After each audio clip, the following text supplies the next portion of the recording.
How do you build a better mousetrap? That's what we're talking about on this week's show.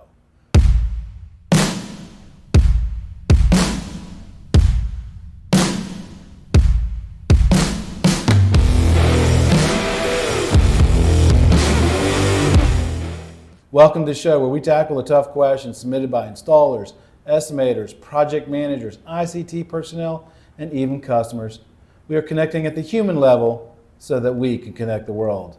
If you're watching this show on YouTube, would you mind hitting the subscribe button and the bell button to be notified when new content is being produced? If you are listening to us on one of the audio podcast platforms, would you mind leaving us a 5-star rating? Those two simple little steps helps us take on the algorithm, which helps get the message out to help educate, encourage, and enrich the lives of the people in the ICT industry. Thursday night, 6 p.m. Eastern Standard Time. What are you doing? I do a live stream on LinkedIn, Facebook, TikTok, and eventually Instagram, where you get to ask your favorite RCDD, of course that's going to be me, your questions on installation, design, certification, estimation, even career path questions. But I can hear you now, but Chuck, I'm driving a truck at 7 p.m. At 6 p.m. I don't want to crash. They are recorded, and you can watch them at letstalkcabling.com. And finally, while this show's content is free and will always remain free, if you find value in this content, would you mind clicking on the QR button right there? And you can buy me a cup of tea. You can schedule a 15-minute one-on-one Zoom call with me, after hours, of course, or just send a small gift to help pay for the cost of making this show. You know, there's a lot of smart people in this industry. A lot of people come up with great ideas that solve problems all the time. But very few people actually move through the whole process. So recently I was surfing LinkedIn looking for something, and I came across this product, and I was like, I've got to talk to this guy because he's built a better mousetrap. He saw a problem, he fixed the problem, and he jumped through all of the hurdles to get it to the marketplace. And it's a very well-made product. So I had to bring him on the show so we can talk about it. I mean, you may also notice that this is not my usual background here. I'm recording live in Lakeland, Florida, because we met halfway between where he was and where I live. So this is not. Thank you to the hotel here for allowing us to come and use their boardroom for free. I might add, it's Town Place by Marriott. So if you're in Lakeland, make sure that you patronize them, just because they help support the show. So like I said, he solved all these problems. Let's talk to him and see all the steps he had to jump through to get his product to the marketplace. Welcome to the show, Chris Harmon. Hey, nice to meet you. Nice to meet you as well. This is only the second time that I've ever done a face-to-face interview on the podcast. Oh, okay. And it's been almost a year. And I came across your product on LinkedIn. I spent a lot of time on social media. All right. And as soon as I saw this clamp, I was like, oh, I got to talk to this guy. And it's a great product, but I really want to talk about how a lot of guys come up with ideas for building a better mousetrap, right? And I just don't think they understand all the back work that goes into coming up with an idea, designing it, building it, finding what's wrong with it, then getting a patent on it, and then comes the real hard work, selling it, right? So let's start off first. Let's tell the audience who you are and why should they listen to you? What experience do you have? Well, so I've been in the fiber optic splicing world since 1994. Came out of the military, of the Air Force, and got right into a job, hands-on training, no experience before that. So, just got in the back of the truck, worked with a couple of guys that had been there a little while. They taught me how to splice and, do everything involved with the fiber, and I've been doing it ever since. So inside plant, outside plant? Inside and outside plant. Did a lot of, over the years, wherever the company kind of needed you, that's where they put you. And I was always a guy that wanted to learn a little bit about everything. Right. And so, once I got the prep and the cable down and got some splicing down, then there comes testing and all the different aspects of it. And I was involved. I've been, pulled underground cable.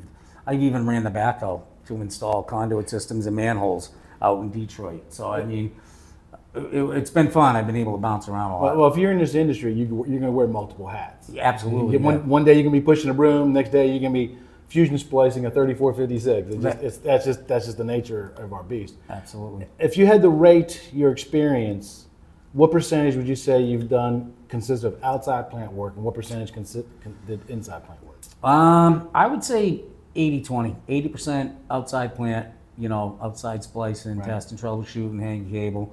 The other 20 inside, Right. doing patch panel work, head end work. We didn't get into that as much, but we did do quite a bit of it. So you obviously saw a problem, right? And you said, hey, I can build a better mousetrap. First, tell us about what the problem was that you found, and what was it that you came up as a better mousetrap? All right, yeah. So over the years of doing this, there was, when you work as a fiber splicer, you're usually in the back of some type of vehicle or a trailer. Splice trailer. Right, and it's set up with a counter and whatever, some tools. And basically, I noticed as I got into it more and more and did it longer, when we would bring the cables in through the fiber door to the back of the truck or the trailer, the issue was, what do I do with my cable now? So I have a new splice point, I have coils, I have to prep all this cable, put it in an enclosure, splice it, hang it back up. Or if there was already a point existing, you were adding a cable or changing some splicing around in that can, you needed a way to secure the cable. So electrical tape doesn't work well? So electrical tape, yeah, that's been used, but you can only use so many rolls at a job site. So, but I've done it all from zip ties. I mentioned a lot of guys I've seen actually screw the basket to the counter. Some guys use vice grips and clip the cable to the counter, a regular vice, and you know what? It's all whatever the guy wants to use, But to me, my thought was there's got to be a better way here, something simpler.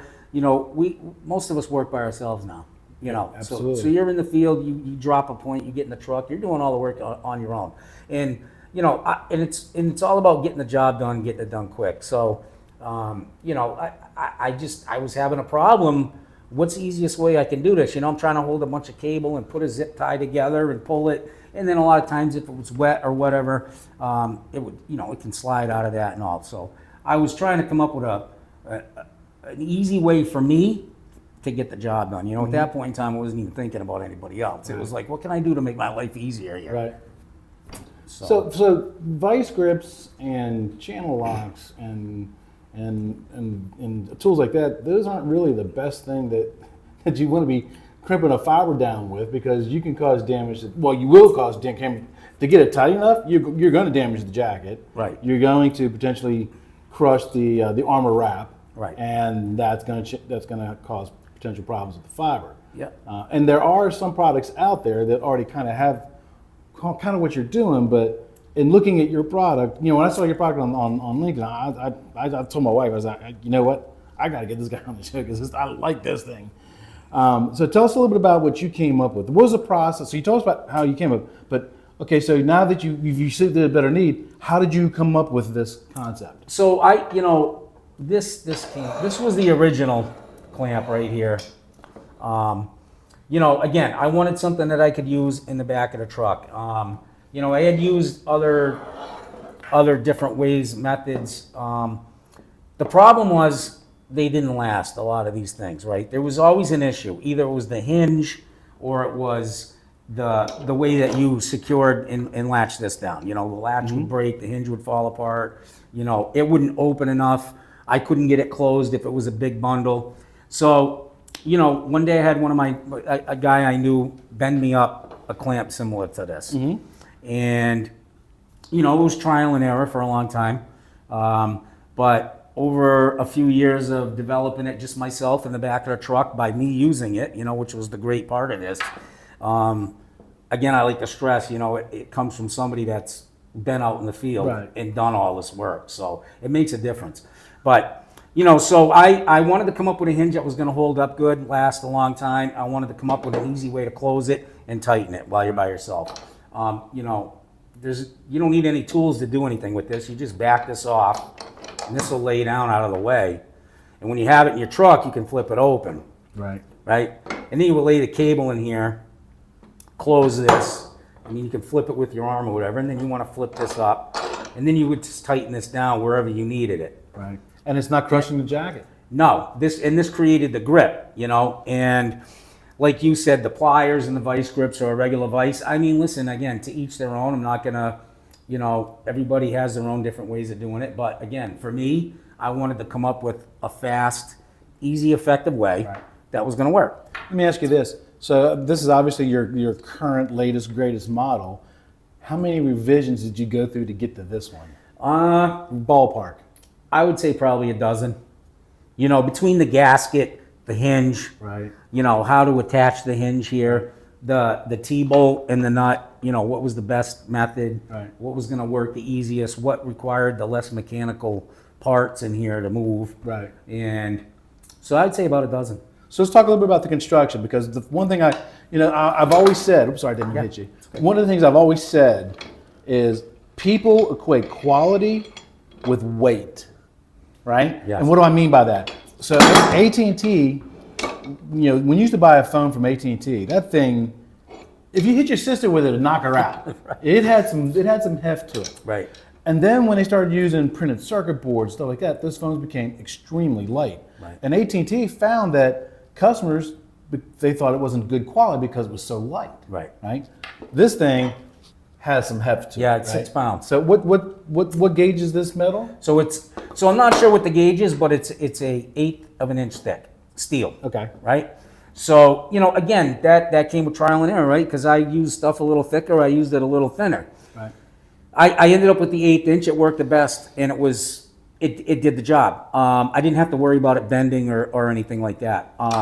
For instance, if I put a big group of fiber in here and I'm pushing this down, I don't want this to get flex. to get weak and then bend, Right. because we all know once you bend the metal, it's ain't over. ain't going back. Right? That's a weak point. You stressed it. It's done.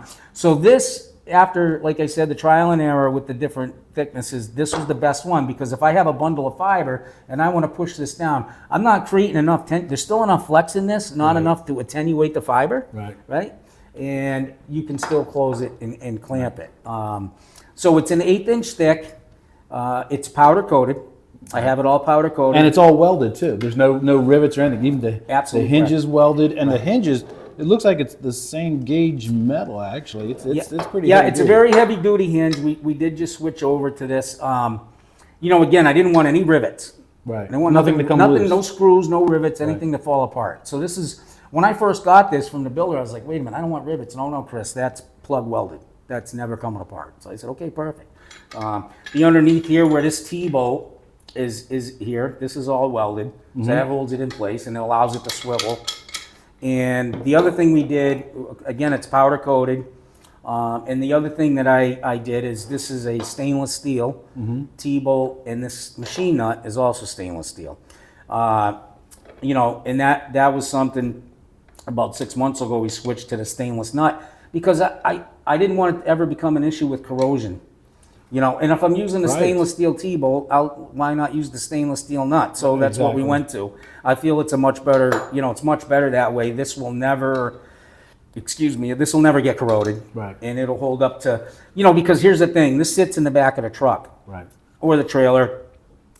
You open your doors, the wind's blowing, the snow's blowing, it's pouring out, whatever the case may be. And this is protected. I didn't want it to end up in a couple of years like a big pile of rust in the And back powder of your coating truck. is, unless you do something horrifically stupid, that's a durable finish. Well, yeah, it'll hold up to the, the beating it takes in the truck. So I definitely see this being used in the back of, like, for example, like a splice trailer or something like that. And it's got the holes on the bottom so you can bolt that to the to your trailer and stuff. Right.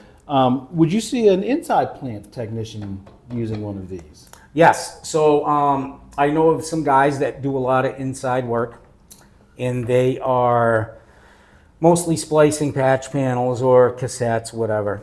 And they have, you usually have a table, if that's the scenario you're in, Right. and bring the table in with your equipment. And I know a lot of guys that have this screwed right to that table. So they bring it in, set it up, and it's there, if they need it. So you brought two samples for us here to look at today. So explain to us the difference between those two samples and why would they use one over the other? All right, so this again is the original. Now this will hold 864s and up. It's good. I say it's good for 3-inch diameter. Okay. And the way I did design it is, if you notice back here on the hinge, we got a little bit wider there, and I can close it right up down here where you latch it shut. And the reason for that is I was trying to accommodate all the different sizes of cable, right? So you know, if you get out to a site and you've got 3 or 4 different cable counts, the larger cable counts would go on this end with the hinge. The less counts would go over here where you close it. So obviously you're gonna grip the bigger ones, grip the smaller ones. All right, that was the plan with this, and it works very well, okay? Now, we had a client, a customer reach out to us, and they were concerned in the metro areas where they were gonna have an issue because they're dealing with bundles 6 inches. Right. Huge, and I saw them. So I said, okay, let me come up with a plan. So we modified the design so everything is made out of the same 1/8-inch steel. It's all powder coated with the same gaskets. We'll talk about the gaskets at some point.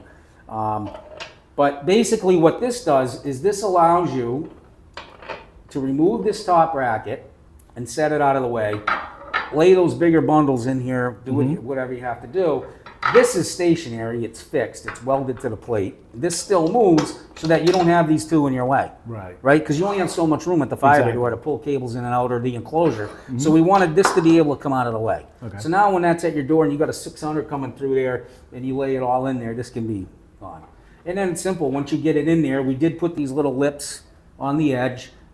They felt, you know, it's just a little added security when you put it in here and Well, it's and going to you pull. keep that It'll keep this from sliding out when you're trying to put this side in. Right. So anyhow, you would put this in and lip it, you know, get this one tightened down. Well, we got cable. Yeah, we do. I got some cable So here. this is baby cable compared to what, you know, we're using now. But, you know, you would want to lay that in there, get this on the top and kind of put the pressure on it. Now your cable is sitting in there and it's secure.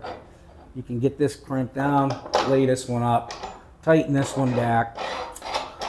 Like I said, you know, you can do this all by yourself. It's simple. But wait, you forgot the other cable, but Bubba ran. Right. So, forgot you know, that you one. can just back this off and say, wait a minute, we gotta put a drop cable in here. What's going on?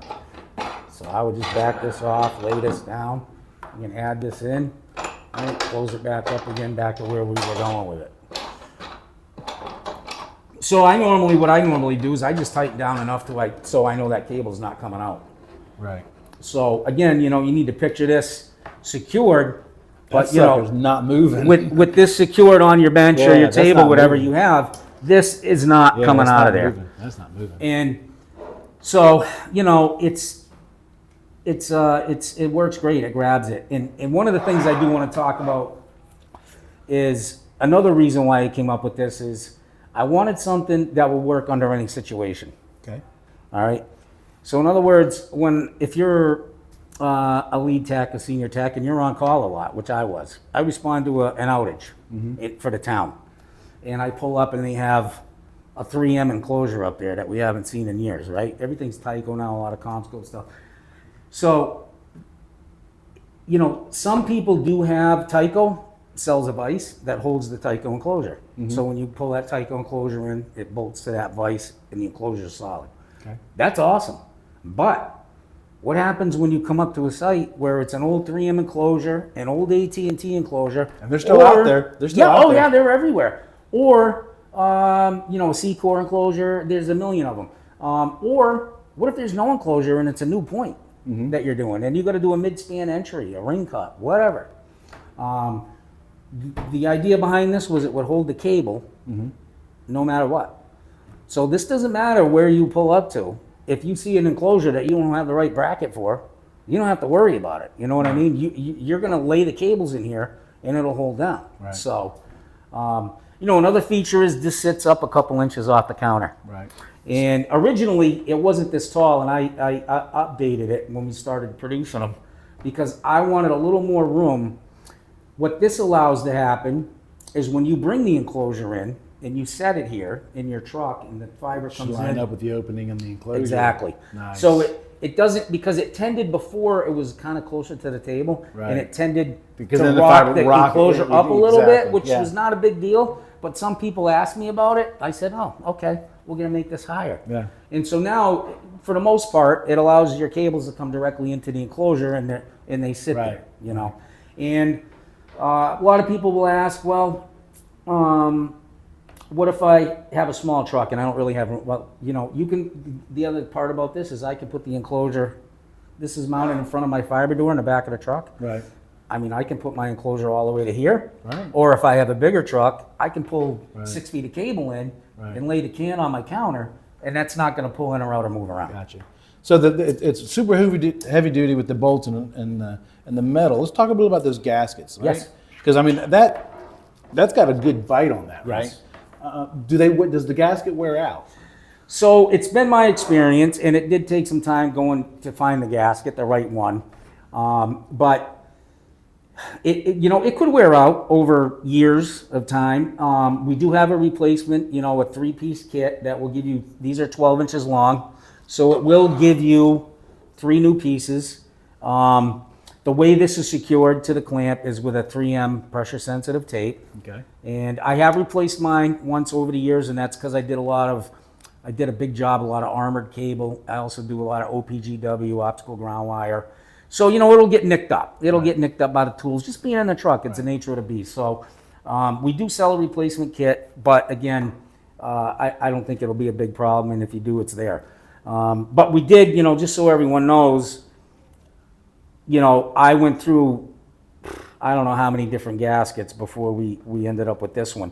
The problem was I needed to find something that withstood the heat, the cold. I was just going to ask, what is the temperature range? Because a lot of Exactly. times, because whenever I did emergency restoration work, Yeah. it was never on a Wednesday afternoon when it was 70 degrees outside. It was a Friday afternoon. It was sleet, hail, rain, Exactly. extremely cold. Exactly. Right. And so I was going to ask. Because it's pretty pliable here in 72 degrees inside Yeah. this building. But do you know what the temperature range on this is? Yeah, you know what? I don't know. It's negative. I was looking that up. I know it's a very wide range, and I can tell you that I'm worked in New England, Texas, There you go. Michigan, There you go. and everywhere I went, it stayed pliable, and I haven't had a problem with it. But I wanted something that would remain flexible, would work. The other thing was I wanted it to hold up to the cleaning agents that we use. I was just going to say, somebody's cleaning it with, hydrosol or alcohol. Yeah. Wouldn't that weaken the adhesive on it? Nope. So I've had very good luck with that. I haven't had any issues with this peeling up. The D-gel, the alcohol, because obviously it runs down in here. No issues with that. It's held up well. So what do these go for? So we offer these. So we have a site, and we offer these. This clamp right here is $260. Okay. This clamp is $270. Okay. It's a little bit more with the stainless. Yeah, because you got the and all extremes. that. Yeah, absolutely. Yeah. So you came up with a better mousetrap, right? Now, it's taken you 12, 13, 14 revisions to get to a product that you feel comfortable putting your name behind, right? Now comes the fun part. Yeah. Now you got to get the lawyers involved. Right. Let's talk a little bit about that. Okay. What's that process like? If somebody's listening and they say, I've come up with this idea a year ago and I just want to do it, and so after they come up with this idea, you want to protect your idea so somebody doesn't steal it. Absolutely. Let's talk a little bit about that process. What's that Absolutely. process look like? So that is, that was fun. Once we came out with what I figured I wanted to introduce to everybody and say, this is it, I went through the process of just, good old-fashioned internet research and trying to find a patent attorney that was, had maybe dealt with this kind of thing before.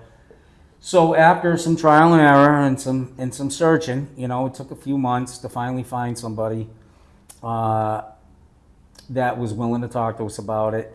And they do what they call a patent search. So they will look at what you have, presented them, and they will do a search through the U.S. Patent Trade Office. For the patent search, did you have to have shop drawings of this to Yep. do that? Yes. Okay. Yep. So, it's funny because I sat in my living room and I drew all this up to scale because that was one of the first things the attorney wanted. Obviously, he said, I need drawings. Do you have AutoCAD program? And I was like, what's that? I got I pen knew and what it paper. was, but I was like, no. No, that's what the guy in the shop back in the office does. I don't do AutoCAD. That's right. I said, no. I said, but I can do it to scale. I can draw it to scale. And he said, okay, you do it the best you can. We do have a shop guy that can do the drawings if they're not going to. So I went through that process and I drew it all up to scale, sent it off to him. He did the search, and we were clear. And so he drafted the patent information and wrote it all up. And after going back and forth a few different times, obviously it's not easy. It took about a year and a half. But we were finally issued the provisional patent, and And what exactly is a provisional So patent? the provisional patent is when you have an idea and you go through the search that there isn't another product similar or whatever the case may be, you will basically file a provisional patent. So that provisional patent gives you 12 months from the date that you file it of protection, 12 months of protection. In that time frame, it also allows you to change anything that you may want to change on it. So somebody may throw you an idea that you're like, yeah, that's a good idea. I'm going to incorporate that into this, Right. this design. So, it gives you time to tweak it, basically. Once you get into the process, we were about 6 or 7 months in, and I finally realized, you know what, I don't really think there's going to be any changes to this. Nobody has said, you got to do this, you got to do that, And if they did, I had an answer, and I just said, well, this is how it's supposed to work. Like, Right. oh, okay. So it's kind of great, user error kind of Exactly. training thing. Right. So after that 6 or 7 months, I said, okay, let's push the patent through, file it. So, with the COVID and everything that's been going on, the patent office is behind, but that provisional patent protects you for the 12 months. You have to file for your patent Okay. within that 12 months. Okay. So once you file for your patent, it goes through the office, they receive it, they issue you all your patent information, your filing number and all that. And then you Are sit- you sit protected? and wait. Because you said the provisional is only for 12 months. So once you file Okay. through the provisional and you file at the office, then you're protected still. Because you filed, they've received it, they issued you your receipt, your filing number and all that, and then they will issue the patent. Gotcha. Because you said earlier that the provisional was good for 12 months, Yes. but then you'd mentioned before we started recording that it was about 18 months behind, Yes. I think you said. And I was like, Right. well, wait a minute, if it's only good for 12 months, Yeah. the brain, my brain automatically goes to math. Well, right? no, I was like, I- wait a minute, there's 6 months you're not protected. Right, and I get that, and believe me, that was one of the first things I asked the lawyer. I said, "What? Well, wait a minute, Mike. I want to am I protected?" Like I was panicking, and he said, "No, you're good. You're still protected under it because you filed now. So Okay. it's on them to provide you the certification, the paperwork, and the documents. Okay. So it is still, And then when I tweaked the design, and I came out with this, this will be a separate patent. Okay. Right, for this clamp. Yeah, I can see the because of the design difference. difference. Yeah. But it was pretty good. I said, look, Mike, I got some changes. What do I got to do? And I said, well, he said, send me the changes on paper and we'll see. And he goes, yeah, basically I have to file more paperwork. It'll be a separate patent. But because you have this initial one, it's like, I forget how he described it, a sub patent. I forget exactly what he said. But it kind of is filed under that, but protected under its own patent. Okay. So they're both, all the paperwork's been done and just waiting to hear back from, the government. So Right. we'll see. And we know how the government is. Yeah, we do. Right. Ballpark figure, what is that the whole patent process costing you? So luckily, we really were pointed to a really great patent attorney. Because attorneys don't work for free. No, I will tell you this. So I'm Massachusetts originally, where I'm from, okay? And a lot of places I called wanted $15,000 to even meet with me. Oh, wow. And I Just was, to meet with and I'm you? paying for this all out of my pocket, and it's just Right. my wife and I'm trying to get this going. I want to get out of the back of the truck and try to help my fellow splicers out and make their life easier, yeah, I was like, well, I don't have that kind of money. How am I going to pay for all that, So we kept searching, and through a couple of friends that had this experience before with some other things that they were doing, they pointed us to an attorney out in Michigan. And, thankful for technology nowadays because of email and everything else. And virtual conferences and all that fun stuff. Yeah. So we got in touch with him, and he got back to us, and he said, yeah, I can help you out. So ballpark figure, and this is the two, with the provisionals and all the other filing paperwork and everything, I think we're right around 10 to 11,000. Okay, so it's not. I thought it was very fair. It's fair, but I'm saying it's not something cheap. It's you Oh, it's not cheap. No. Yep. And I did a lot of overtime, put a lot of extra work in, while this was going through, and Better go splice another 3456. yeah, I mean, I did a lot of, I'll do that weekend. I'll take on call this week, Yeah, exactly. stuff like that. So we definitely, we put our time into it. But Okay. thankful for him. Okay, so now you got the product. Yep. You got the patent to protect you. Now you gotta get the word out. How did you come up with the idea? Because like I said, I think the way you did it on LinkedIn was brilliant. Because like I said, it caught my attention right away. Right. But there's a lot of the people on LinkedIn are your project managers, your estimators and stuff. The guy who wants this generally is not really looking on LinkedIn. That's right. Right. So That's right. so how are you gonna sell this? So, again, being in the business for almost 30 years and knowing a lot of different people up in New England, at least, you know, my plan was I'll start making some phone calls. I'll call the managers. They know me, and I'll tell them what I've come up with, and I'll see if they have any interest in it. For their guys, I'll meet with them, show them what I have, and see what they say. My other thought was always, I want to try to get it into a distributor, you know, and so, you know, we've had, you know, I started making the phone calls and met with some people, met with the managers, the VPs and stuff. And in New England, that worked for me. Okay. So once I sold 60 or 70 of them up there, I'm like, man, how many? The market's saturated because Where else do I this thing doesn't wear out. No. So it's a customer once. Yeah. And I've been told that I made it too good.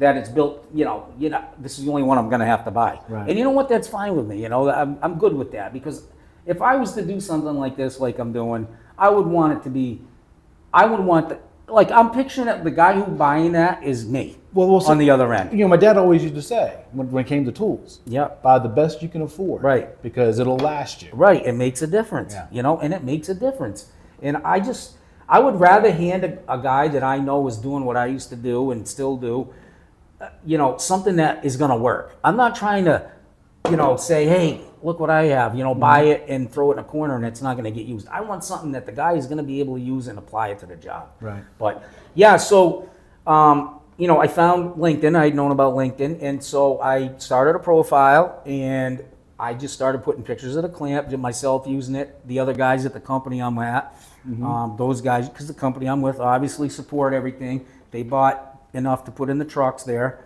So the other guys were using them, and I'd ask them to send me pictures, you know, every few days or whatever, of the different scenarios and the different types of cable and situations.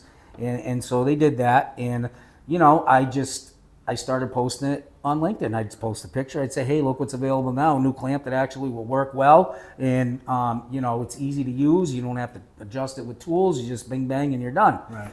And, how are you getting the word out to other parts of the country though? Because you said you're obviously selling a lot of it in your neck of the woods up in the Northeast.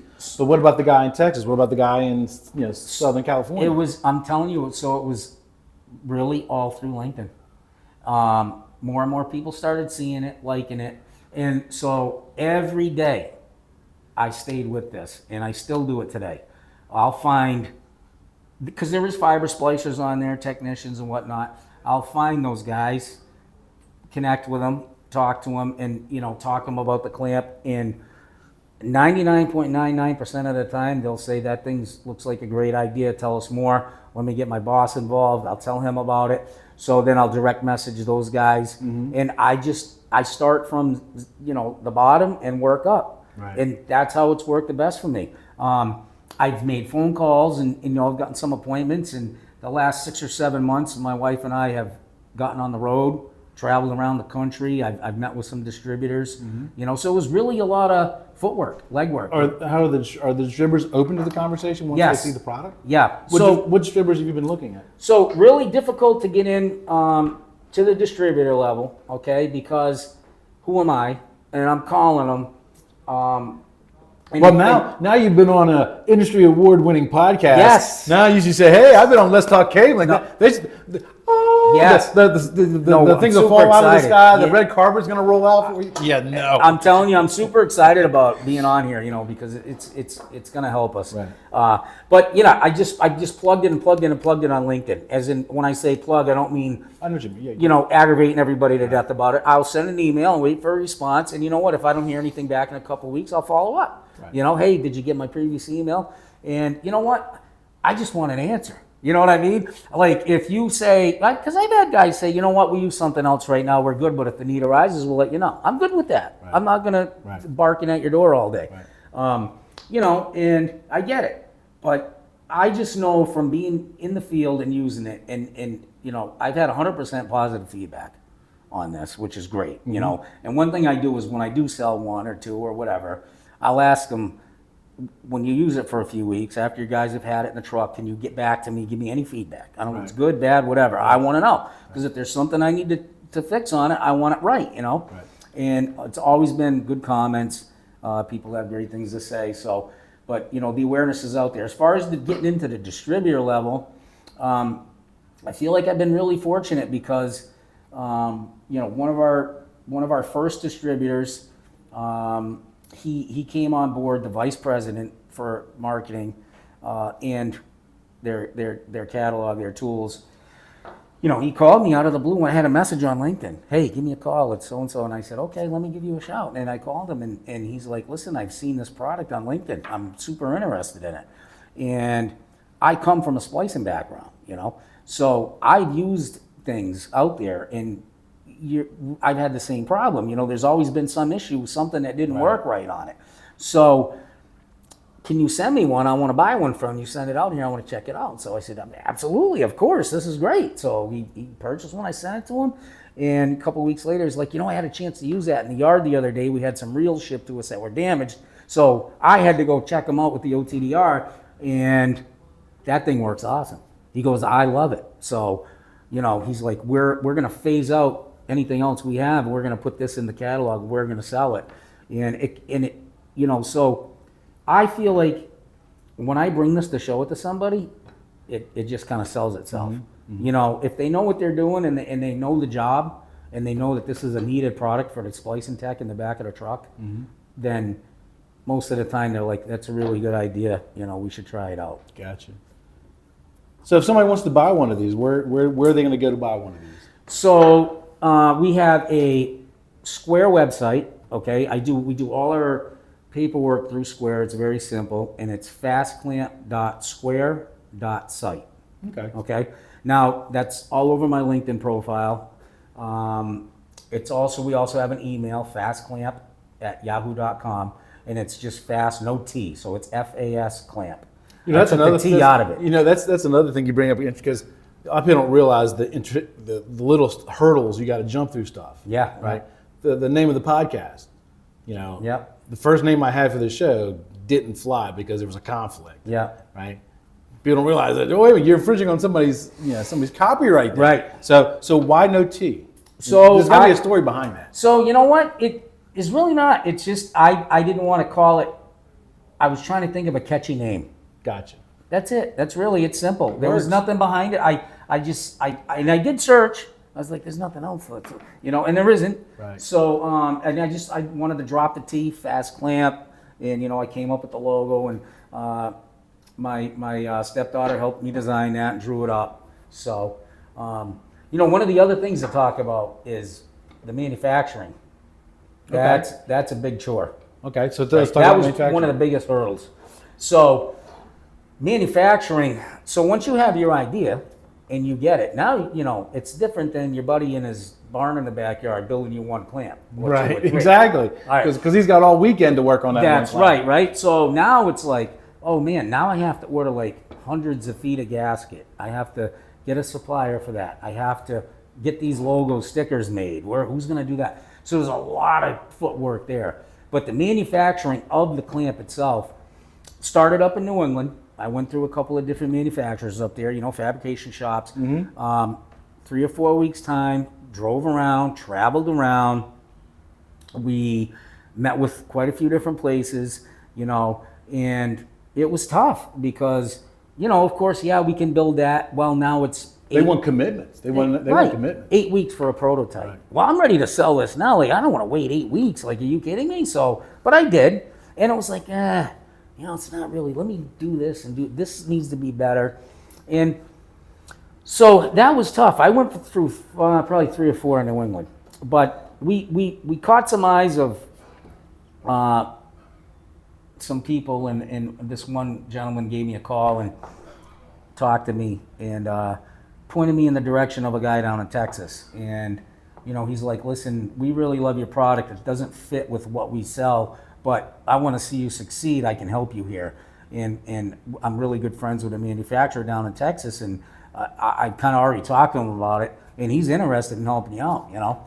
So I called him up, and first thing he said was, "You have an AutoCAD print, you know?" And I was like, AutoCAD? AutoCAD thing Why again. Like, I don't have a why does clue. everybody keep asking for AutoCAD? I says, well, I got the details I drew up for the patent attorney, and he goes, send them to me, and I'm gonna AutoCAD it for you, and I'll send you the file so you have it. I said, really? Wow, okay, you know, and so he did that, sent it to me. Like in 2 days, I had that, Nice. and then 3 days later, I got the mail, and I had a box, and it was a clamp.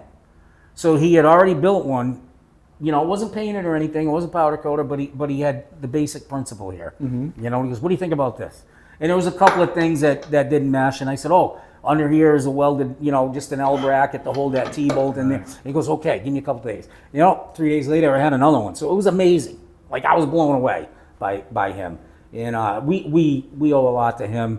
He's helped us out a lot. He's you know, he he can blow them out. The production is 200 to 300 in a couple weeks. Oh, you wow, know, nice. he's got the machinery there. It's all laser cut. Everything is, you know, like I said, it's all plug welded. Right. So if someone were to order one today, what's the lead time on it? So they are in stock. I Okay. try to keep them in stock. So if you were to call and need 30 of them, I may need a week to 2 weeks Gotcha. to build them. Gotcha. But from what I understand, everything everybody I've talked to and folks I've spoken with about manufacturing, that is amazing in this day and age. Yeah. You know, so he, you know, in fact, he puts the gasket on for us now. When we first started, my wife was doing it in the living room. So I would have the steel clamps nailed, and she would sit at home during the day and stick these on. I got this vision of you guys sitting in your recliners, Oh, watching yeah. TV. That's exactly it. And I had a pair of snips this came on a 100-foot roll, and I would have to snip it at 12 inches. So we've come a long way, you know, in a short time, and it's been fun. And again, you know, I just want to help out the guys that I worked with every day. But she would stick those on. So we recently had a chance to travel out to Texas to visit him, and he already has a machine made up that he just drops the 100-foot spool on, and it winds it through and cuts it at 12 inches. It's amazing. It's pretty neat. Nice. So when are we going to see you on Shark Tank? So, probably never, but, you know, it's funny, I have thought about it, but then I see when people go on that are kind of like trade orientated with a specific item for a trade, and they always say, great idea, we think you're going to make a lot of money, but it's too niche of a product. Like, I don't think it's not going to everybody, you know, and they just want to get richer, right? Yeah, so I feel like they don't want, they probably give me the kudos and then send me down the road. You know, but it's like I said, we're in about 10 or 12 distributors now. It's doing well. We've probably sold, I don't know, around 400 in about a year and a half. It would be a guesstimate, and it's gaining exposure. You know, and you know, you get your critics, but you know always what? do. Yeah, and I say, you know what? Buy one and try it, and let me know. You know, and if you don't like it, so be it. But I promise you, it's something that solves a problem, and it'll help. Right. Chris, I think you got an amazing product here, and I wish you all the best, my friend. Yeah. Hey, listen, we really appreciate the opportunity. When you said, "Hey, come on the show," I was like blown away. And I couldn't. Once I saw it, I could not have you. I could not have you on the show. yeah, well, we do appreciate it, and I really thank you for this opportunity. It's been fun just meeting you, and it's been a blast. So. Same here. That's it for this episode of today's podcast. We hope you were able to learn something. Make sure to subscribe so you don't miss out on future content. Also, leave a rating so we can help even more people learn about telecommunications. Until next time, be safe.